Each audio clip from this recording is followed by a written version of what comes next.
नमस्कार दोस्तों। यह बहुत समय पहले की बात है कि एक दिन कैलाश पर्वत पर भ्रमण कर रहे गणेश जी के मन में विचार आया, क्यों न धरती के लोगों की परीक्षा ली जाए और देखें कि वह कितने नर्म और विश्वास पात्र हैं। उसके बाद गणेश जी अपने माता पिता की आज्ञा लेकर धरती के एक गांव में प्रकट हुए। उन्होंने एक बालक का रूप धारण किया और एक हाथ में एक चम्मच भर के दूध और दूसरे हाथ में एक चुटकी भर चावल लिए। फिर उस गांव में उन्हें जो भी मिलता उससे गणेश जी उससे पूछते, क्या आप मेरे लिए इस चावल और दूध की खीर बना सकते हैं?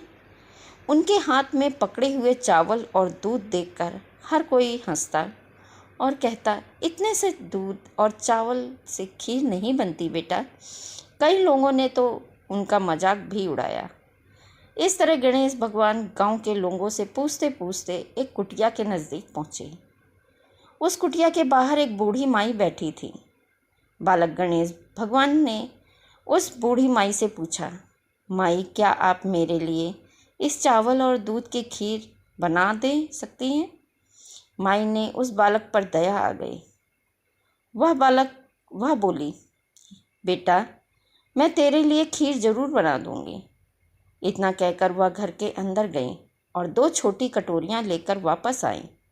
गणेश जी बोले, माई, इतनी सी कटोरियां काफ़ी नहीं होंगी, तुम अपने घर से सबसे बड़े बर्तन को लाओ। फिर बूढ़ी माई ने बालक गणेश का मन रखने के लिए घर में से 2 सबसे बड़े बर्तन ले आई और गणेश जी के सामने रख दिए। फिर गणेश जी ने एक बर्तन में चावल और दूसरे बर्तन में दूध डालना शुरू किया। देखते ही देखते बूढ़ी माई के घर के अंदर से एक एक करके सारे बर्तन लाती गईं और गणेश जी की माया से वह सभी बर्तन दूध और चावल से भरते गए। ऐसा करते करते उस घर के सभी बर्तन भर गए। अब विनायक भगवान बोले, माई, अब तुम खीर बनाकर रखो, मैं तुम्हारे घर के पीछे वाले कुएं में स्नान करके आता हूँ। माई के मन में एक सवाल आया। वह बोली, बेटा, मैं इतनी सारी खीर बनाकर क्या करूं? इस पर बालक गणेश जी बोले, माई, तुम गांव के सभी घरों में खीर खाने का निमंत्रण दे आना। आज पूरे गांव में खीर की दावत होगी। अपनी बात पूरी करने के बाद गणेश जी नहाने के लिए प्रस्थान कर गए। माई ने गांव के सभी लोगों को निमंत्रण दे दिया, लेकिन उसे निमंत्रण बांटता देख गांव के लोग कानाफूसी करने लगे। इस गरीब बुढ़िया के पास कल तक खाने के लिए कुछ नहीं था और आज सबको निमंत्रण दे रही है। फिर भी माई का उत्साह देखकर गांव के सभी लोगों ने वह न्योता स्वीकार कर लिया। निमंत्रण देने के बाद बूढ़ी माई अपनी कुटिया में जाकर खीर बनाने लगी। गणेश जी की माया से खीर इतनी अच्छी बन रही थी कि उसकी भीनी भीनी खुशबू पूरे गांव में फैलने लगी। बूढ़ी माई खीर बनाने के बाद कुछ देर के लिए बाहर गई। तभी पास ही में रहने वाली उसकी बहू खीर की खुशबू सूंघते सूंघते वहां आई। उसने देखा कि खीर चूल्हे पर चढ़ी हुई है और माई घर पर नहीं है। खीर की खुशबू की वजह से बहू से रहा नहीं गया। उसने 2 कटोरियों में खीर निकाल ली और एक कटोरी में घर में रखी हुए भगवान गणेश की मूर्ति को भोग लगाया और दूसरी कटोरी लेकर दरवाजे के पीछे बैठकर खाने लगी। कुछ समय बाद बूढ़ी माई ने घर के आंगन में स्नान करने गए बालक गणेश जी की आवाज़ लगाई और गणेश जी वहाँ तुरंत हाजिर हो गए। माई बोली, बेटा, तुम्हारी खीर बन चुकी है, आओ बैठो, तुम्हें परोसती हूँ। माई की बात पूरी होने के बाद विनायक जी ने बड़े ही प्यार से स्वर में कहा, माई, तुम्हारी बहू ने भोग लगा दिया है और वह खाकर मेरा पेट तो अब भर चुका है। तुम बाकी की खीर गांव के लोगों को खिला देना और बची हुई खीर रात को सोते समय कुटिया के चारों कोनों में कटोरियों में रख देना।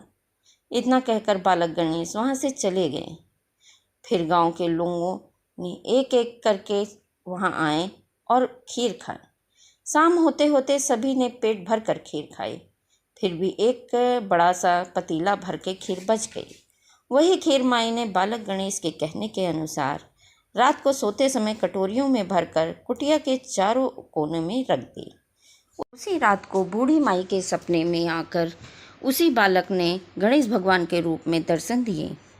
सुबह जब माई उठी तो उसने देखा कि चारों कोनों में जो खीर रखी थी वह सभी कटोरियाँ हीरे मोती और सोने के आभूषणों से भरी हुई थी। इस तरह एक गरीब बुढ़िया माई पर गणेश भगवान की माया हुई और उसके जीवन की काया पलट गई। अब हम आपको दूसरी कथा सुनाते हैं जो अमर सुहाग और अमर पियर की कथा है। बहुत सालों पहले गणेशपुरी नाम का एक गांव था। उस गांव में विनायक और बिंदु नाम के भाई बहन रहा करते थे। वे दोनों एक दूसरे से बहुत प्यार करते थे और हमेशा एक दूसरे का ख्याल रखते थे। बिंदु का एक नित्य नियम था। वह हर रोज़ सुबह घर के सारे काम पूरे करने के बाद अपने भाई विनायक का मुंह देखकर ही खाना खाती थी। कुछ सालों बाद विनायक ने अपनी बहन का विवाह पड़ोसी गांव के ही एक व्यापारी से कर दिया। उसके ससुराल वाले काफ़ी भले लोग थे। शादी के बाद भी बिंदु ने अपना नित्य नियम कायम रखा था।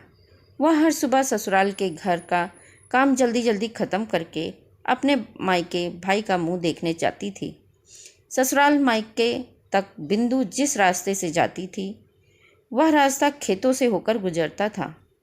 वहाँ पर घनी झाड़ियों के बीच एक खेजड़ी के पेड़ के नीचे गणेश भगवान की छोटी सी सुंदर मूर्ति रखी होती थी। बिंदु हर रोज़ आते वक्त उस मूर्ति के सामने हाथ जोड़कर बोलती थी कि हे गणेश जी, मेरे जैसा अमर सुहाग और मेरे जैसा अमर मायका सबको दीजिए। इतना कहकर जब वह मायके जाने के लिए ही निकलती तब घनी झाड़ियों के कांटे उसके पैरों में चुभा करते। एक दिन रोज की तरह बिंदु मायके पहुंची और भाई का मुंह देखकर उसके पास बैठ गई। उसी समय उसकी भाभी की नज़र बिंदु के पैरों पर गई। भाभी ने पूछा कि उसके पैरों में क्या हुआ है। वह सुनकर बिंदु ने जवाब दिया कि आते वक्त खेतों की घनी झाड़ियों के गिरे हुए कांटे मेरे पाँव में चुभ गए हैं। उसके बाद जब बिंदु वापस अपने ससुराल लौट गई तब भाभी ने अपने पति विनायक से कहा कि आपकी बहन के पैरों में कांटे चुभ गए हैं, कल फिर से ना चुभें, इसके लिए आज ही आप रास्ता साफ करवा दीजिए। वह सुनते ही विनायक ने उसी वक्त कुल्हाड़ी उठाई और खेतों की घनी झाड़ियाँ काटकर रास्ता साफ कर दिया। लेकिन झाड़ियाँ कटते वक्त उसके हाथों से एक गलती हो गई और झाड़ियों के साथ साथ वह खेजड़ी के पेड़ वाली सुंदर गणेश मूर्ति भी वहाँ से हटा दी गई। इसी बात पर भगवान गणेश जी बहुत नाराज हो गए और भाई विनायक के प्राण हर लिए। अगली सुबह जब अंतिम संस्कार हेतु गांव के लोग विनायक को ले जा रहे थे तब उसकी पत्नी ने रोते हुए कहा, रुकिए, इनकी बहन आने वाली है। उसका नियम है कि वह अपने भाई का मुंह देखे बिना नहीं रह सकती। फिर लोग बोलने लगे, आज देख लेगी लेकिन कल क्या करेगी। दूसरी तरफ बिंदु रोज की तरह अपने भाई से मिलने ससुराल आ रही थी। रास्ते में आते वक्त उससे रास्ता साफ सुथरा दिखाई दिया, लेकिन उसका ध्यान जब रोज की तरह विनायक जी के स्थान पर गया तब उसने देखा कि गणेश मूर्ति अपने स्थान पर नहीं है।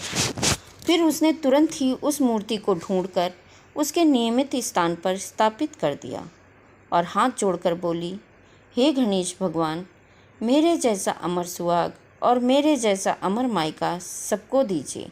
इतना कहकर वह आगे बढ़ गई।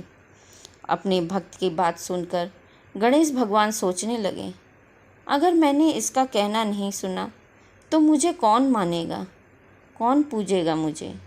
तब गणेश जी ने बिंदु को आवाज़ दी और बोले, सुनो बेटी, जाते जाते इस खेजड़ी की 7 पत्तियां लेकर जा और उसे कच्चे दूध में घोलकर अपने भाई के ऊपर छींटा मार देना, वह उठकर बैठ जाएगा। वह आवाज़ सुनकर बिंदु इधर उधर देखने लगी पर उसे आसपास कोई भी नहीं दिखाई दिया। फिर उसने सोचा, ठीक है, जैसा सुना वैसा ही कर देती हूँ, और वह खेजड़ी के 7 पत्तियाँ तोड़कर अपने भाई के घर ले गई।